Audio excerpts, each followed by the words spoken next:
Welcome back, everyone. Let me ask you something before we even get started.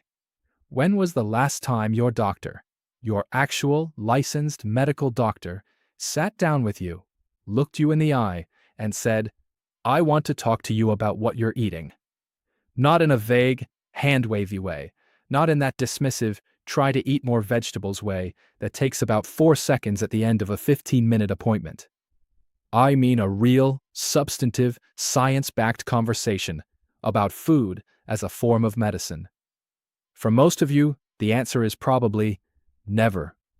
And here's the thing that keeps me up at night. It's not because doctors don't care. Most doctors care enormously. It's because the entire system, the training, the incentives, the insurance codes, the pharmaceutical pipelines, is built around a very different model.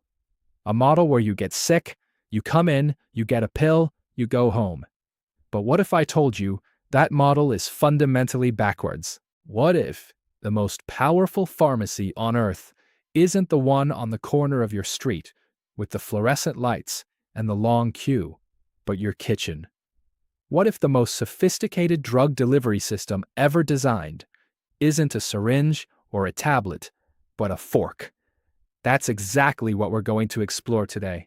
And I promise you, by the end of this conversation, you will never look at your dinner plate the same way again. Today's episode is one I have been genuinely excited to record for a long time, because the research we're going to cover isn't fringe. It isn't coming from wellness blogs or Instagram influencers. It's coming from places like UCSF, from the American Society for Clinical Oncology, from the emerging field of metabolic psychiatry, from some of the most serious, peer-reviewed, rigorously conducted science happening in medicine right now. And yet somehow, most people have never heard any of it. We are going to cover 5 major takeaways, 5 paradigm-shifting ideas that together paint a completely different picture of human health, disease, and most importantly, healing. Here's what's on the menu today, if you'll forgive the pun. First, we're talking about stem cells and why a cup of hot chocolate might be the cheapest regenerative therapy on the planet. Second, we're going to get into your blood vessels and why eating for what's called angiogenesis is essentially like hiring a gardener for the inside of your body. Third, and this one is personal for a lot of people, we're going to talk about mental health and the mounting evidence that depression and anxiety are not just problems of the mind, but problems of metabolism and inflammation. Fourth, we're going to look at some of the most jaw-dropping data in oncology right now involving nuts, yes, nuts, and a 50% reduction in cancer mortality. And fifth, we're going to pull back the curtain on your supermarket and talk about why the apple in your hand might not actually be doing what you think it's doing. 5 takeaways, 25 years of emerging science. Let's go.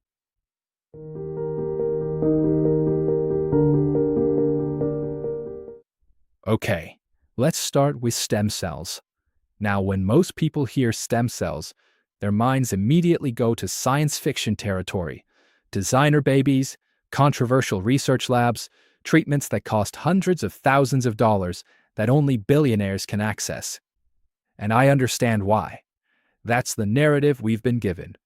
But here's the reality that most people are completely unaware of, and I think once you hear this, it will genuinely shift how you see your own body. You are, right now, as you are sitting there listening to me, you are a walking, breathing stem cell factory. Let that sink in for a second. The human body carries approximately 700,000 stem cells, stored primarily in the bone marrow and in various organs throughout the body. And every single day, while you sleep, while you go about your life, these cells are quietly doing the most remarkable work. They're rebuilding your gut lining. They're regenerating your liver cells. They're repairing the micro damage in your cardiovascular system. We can't regrow a limb the way a starfish can. I want to be clear about that. Human regeneration has limits. But within those limits, what our bodies can do is genuinely extraordinary. And here's the critical question that researchers have been digging into. Can we influence this process through diet?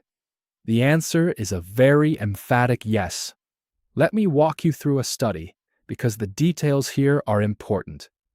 Researchers at UCSF, the University of California, San Francisco, one of the premier medical research institutions in the world, conducted a clinical study on patients with established cardiovascular disease. These are people who already have damaged vessels, compromised circulation, elevated risk. Not exactly the easiest population to show dramatic improvements in. Here's what they did. They gave these patients a high-flavanol hot chocolate, specifically made with 73% dark chocolate. They consumed this twice daily for 30 days. 30 days. At the end of that month, when researchers looked at the blood of these patients, they found that the number of circulating stem cells had doubled. Not increased by 5%, not edged upward in a way that requires statistical gymnastics to make meaningful. Doubled. And alongside that, there were measurable improvements in blood flow in the actual mechanical function of their arteries. Now, why does dark chocolate do this? It comes down to compounds called flavanols, a subclass of polyphenols, which appear to act as biological signals that mobilize stem cells from the bone marrow into circulation. Think of it like calling the repair crew off the bench and into the game. But it doesn't stop with chocolate. Here's where it gets even more interesting.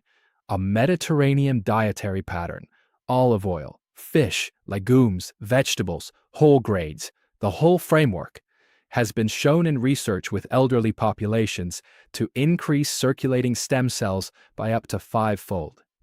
That's a 500% increase in your body's internal repair capacity, from a dietary pattern that most of your grandmothers in certain parts of the world were simply living. And then there's this one that surprised even me, black tea. The kind that sits in a box in your kitchen right now, that you might have dismissed because you heard green tea was the healthy one and black tea was basically just the fermented, inferior cousin. Research shows black tea can double stem cell count in the body. I want to pause here, because I think it's worth sitting with the magnitude of what this means. For years, decades really, we have been conditioned to view healing as something that happens to us. You go to a doctor does something, you get better. The agency lives outside of us, in the hands of professionals with licenses and prescription pads and expensive equipment. This research is telling us something fundamentally different. It is telling us that regeneration is not an event. It's not a treatment you receive. It is a daily practice, one that is happening whether you optimize for it or not. The question is simply whether you're fueling that practice or undermining it. There's a framework I really love for thinking about this, and it's captured in this idea. You can activate your body's own regenerative healing power at any age, by removing the things that injure those systems and adding in the specific bioactives that activate them. That's it. That's the whole framework. Take away the injurious, add the activating. Sounds almost too simple, right?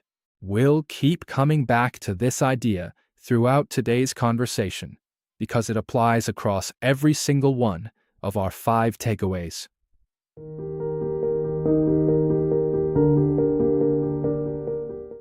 Let's talk about your circulatory system for a minute, because I think most people wildly underestimate how extraordinary this organ system actually is. 60,000 miles. That is the total length of blood vessels in the average adult human body. 60,000 miles. To give you a sense of scale, the circumference of the entire Earth is about 25,000 miles. So if you unspooled every blood vessel in your body, every artery, every vein, every capillary, you could wrap it around our planet twice and still have some left over. Now, your body manages the growth of this network through a process called angiogenesis, the formation of new blood vessels. And this is where things get really interesting, because angiogenesis is not simply more is better. It requires a razor-thin, exquisitely calibrated balance. Too few blood vessels? Wounds can't heal. Tissues starve. Your organs start to fail slowly and quietly. Too many blood vessels? That's actually how microscopic cancers get fed. Tiny clusters of malignant cells that exist in virtually all of us. They can't grow to dangerous size unless they recruit a blood supply. That process of recruitment is angiogenesis gone wrong, overgrowth, too much of a good thing. The same overgrowth dynamic underlies conditions like macular degeneration, where leaky, overgrown blood vessels beneath the retina literally blur your vision into oblivion. So the body needs this system to be perfectly pruned. And here's where the most beautiful analogy comes in. Think of your vascular health like a lawn. A healthy lawn is lush and even. It's maintained. It's not a dead, bare patch of dirt, but it's also not a chaotic jungle of overgrowth where weeds and invasive plants can take hold. Specific foods act as a biological lawnmower. They carry bioactive compounds that maintain this equilibrium, trimming back excess vessel growth where it's dangerous, supporting adequate vessel health where it's needed. The research on this is really compelling. Let me give you 3 specific examples. Green tea. The catechins in green tea, particularly EGCG, epigallocatechin gallate, have been extensively studied for their effects on angiogenesis. They appear to modulate VEGF signaling, that's vascular endothelial growth factor, essentially the molecular grow more blood vessels signal, in a way that prevents pathological overgrowth. Soy. I know. Soy has become a controversial topic on the internet, but the science around soy's primary bioactive compound, genistein, is actually quite robust in this area. Genistein has been shown in multiple studies to exert anti-angiogenic effects, meaning it helps prevent the kind of reckless blood vessel proliferation that feeds cancer growth. Cooked tomato sauce. This one is particularly interesting because cooking actually increases the bioavailability of lycopene, the primary active compound in tomatoes. Unlike many nutrients that degrade with heat, lycopene becomes more absorbable when tomatoes are cooked and combined with a fat, which is why, somewhat beautifully, the traditional Italian practice of slow cooking tomatoes in olive oil is essentially maximizing this effect without anyone needing to know the biochemistry.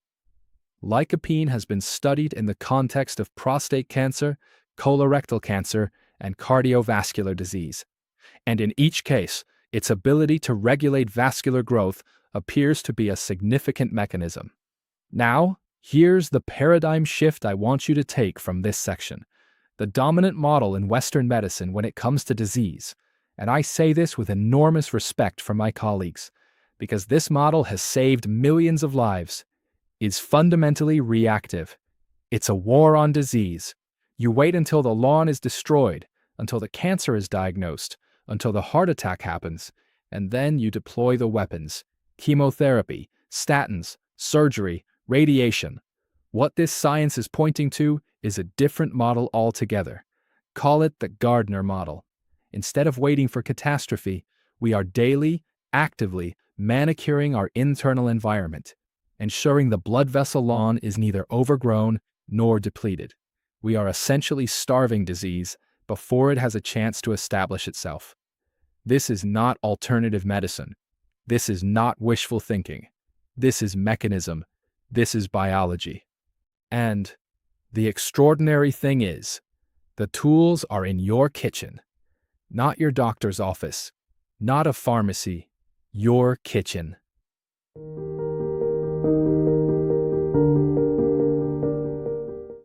I want to take a breath here because we're moving into territory that I think is, for a lot of people watching this, deeply personal. Depression, anxiety, brain fog, that persistent, crushing sense that something is fundamentally off, that you're not quite present in your own life, not quite yourself. 1 in 5 adults in the United States will experience a diagnosable mental health condition this year. Globally, depression is now the leading cause of disability. These are not small numbers. These are not edge cases. And for decades, for most of the history of psychiatry as a field, These conditions have been understood through a very specific lens, the neurochemical lens. Serotonin is too low. Dopamine is dysregulated. The circuitry of the emotional brain is misfiring. And the treatment, logically, flows from that understanding. Antidepressants, anxiolytics, mood stabilizers. Drugs that act directly on neurotransmitter systems. Now, I am not here to demonize psychiatric medication. For many people, in many circumstances, these drugs are life-saving. Full stop. But there is a quiet revolution happening, and I use the word revolution deliberately, at the intersection of neuroscience, metabolism, and nutrition. It's an emerging field called metabolic psychiatry, and its central claim is provocative. What we have been calling diseases of the mind are very often diseases of metabolism. Let me explain what that means. When you consume a diet high in refined sugar and ultra-processed foods, and I'm talking about the standard modern Western diet, the one that roughly 70 to 80% of the average American's caloric intake comes from, something very specific happens in the brain. It triggers neuroinflammation.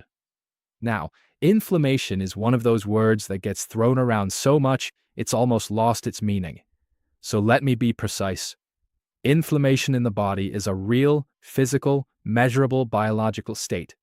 Elevated inflammatory cytokines, activated immune cells, oxidative stress. In places like your knee or your throat, you feel it immediately. Pain, swelling, heat. The body screaming, ouch. The brain is different. The brain lacks pain receptors. It cannot communicate inflammation the way the rest of your body can. It cannot say, ouch. Instead, and this is the key insight from this field, the brain manifests inflammation through psychiatric symptoms. Brain fog is inflamed brain tissue. Anxiety is inflamed brain tissue. Despair, that heavy, motivationless, joyless despair that characterizes clinical depression, is in many cases inflamed brain tissue. We have been treating emotional symptoms. We should have been looking for the metabolic fire. Now, let me talk about sugar specifically, because I think the mechanisms here are important and genuinely underappreciated. Sugar is, neurochemically speaking, a recreational drug. I know that sounds inflammatory, no pun intended, but let's look at the actual biology. When you consume high quantities of refined sugar, you get a dopamine spike in the reward circuitry of the brain. This is the same circuitry activated by cocaine, heroin, and other substances of abuse. Same pathway, same mechanism, different magnitude. But here's what happens over time. The brain, in its extraordinary efficiency, adapts. It downregulates dopamine receptors, meaning it literally reduces the number of receptors available to receive the dopamine signal. This is a protective mechanism designed to prevent the system from being overwhelmed. The result? Your baseline sense of pleasure drops. You feel flat, you feel empty. And the only way to get back to normal, not even to feel good, just to feel normal, is to consume more sugar. Sound familiar? That's not a character flaw. That's not weakness. That's a neurological adaptation to a dietary input. The same adaptation that happens in addiction. And here's the other piece of this that I want to emphasize, because it's where the gut-brain axis comes in.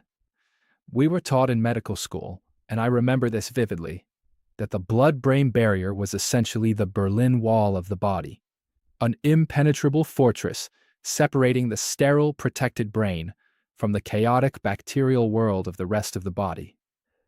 The emerging science is humbling to that assumption. The blood-brain barrier is not the Berlin Wall. It is more like a coffee filter.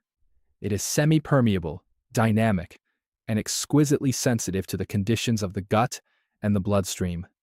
What happens in your intestine, the bacteria living there, the metabolites they produce, the inflammatory signals they generate, reaches the brain, rapidly, consistently, directly. This means that treating the gut, Treating the metabolic environment is not an alternative approach to mental health. In many cases, it is addressing the root cause in a way that treating the neurotransmitter system alone simply cannot. The paradigm shift here is profound. Fix the body to fix the mind, not instead of psychological and psychiatric care, alongside it, integrated with it, as part of a genuinely holistic approach that actually honors the full complexity of what a human being is.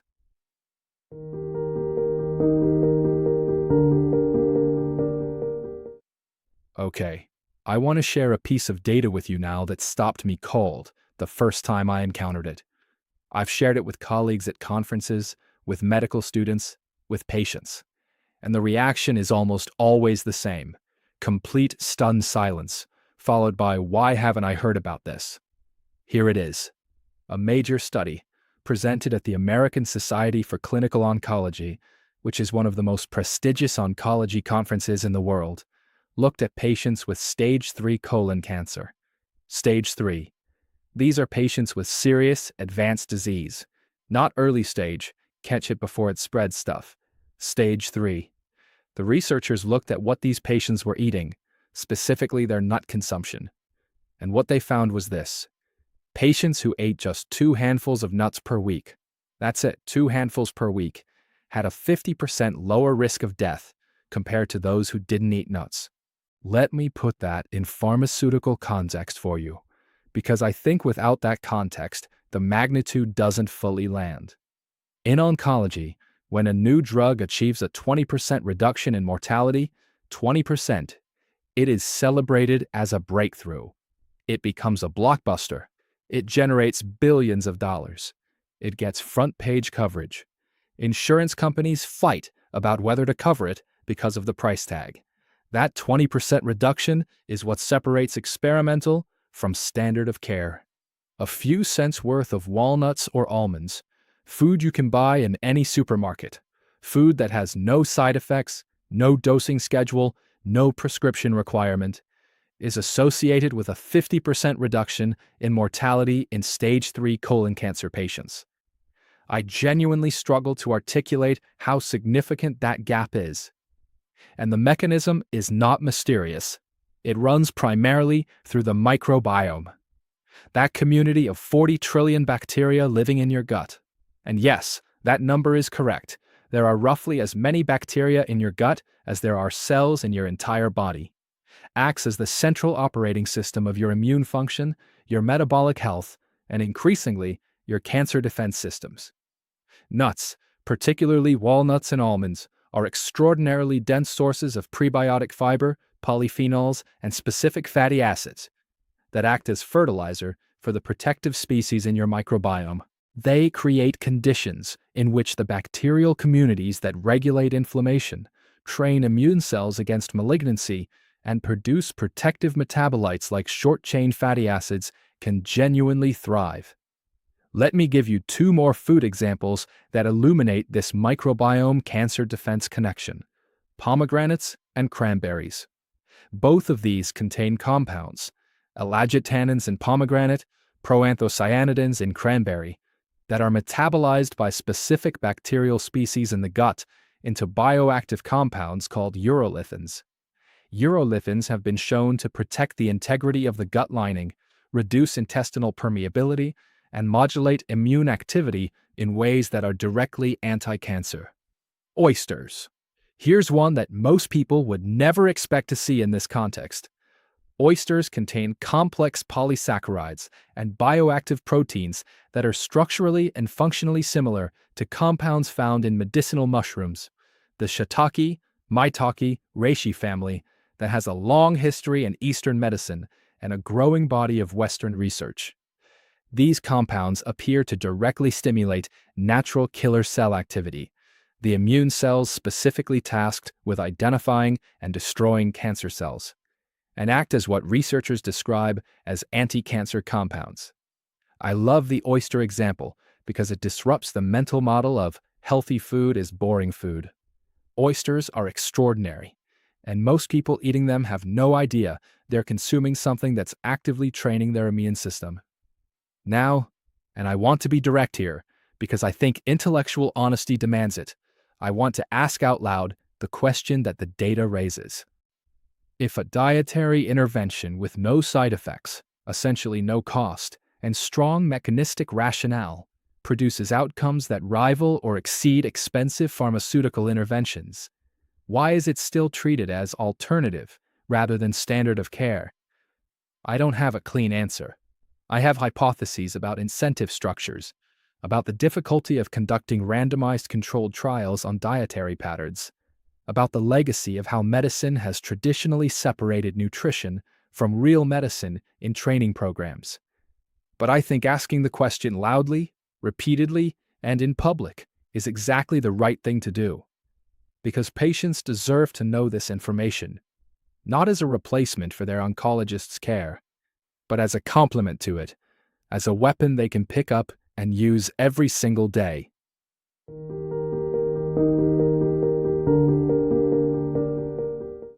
We've talked about what food can do when it's working properly, when it's fresh, bioactive, nutrient-dense living information that communicates with your cells in the language they evolved to receive.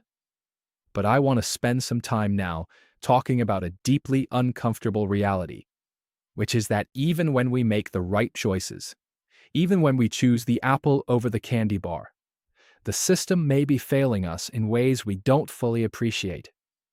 Here's a fact that I want you to sit with. The average apple in an American supermarket was harvested 9 months ago. 9 months.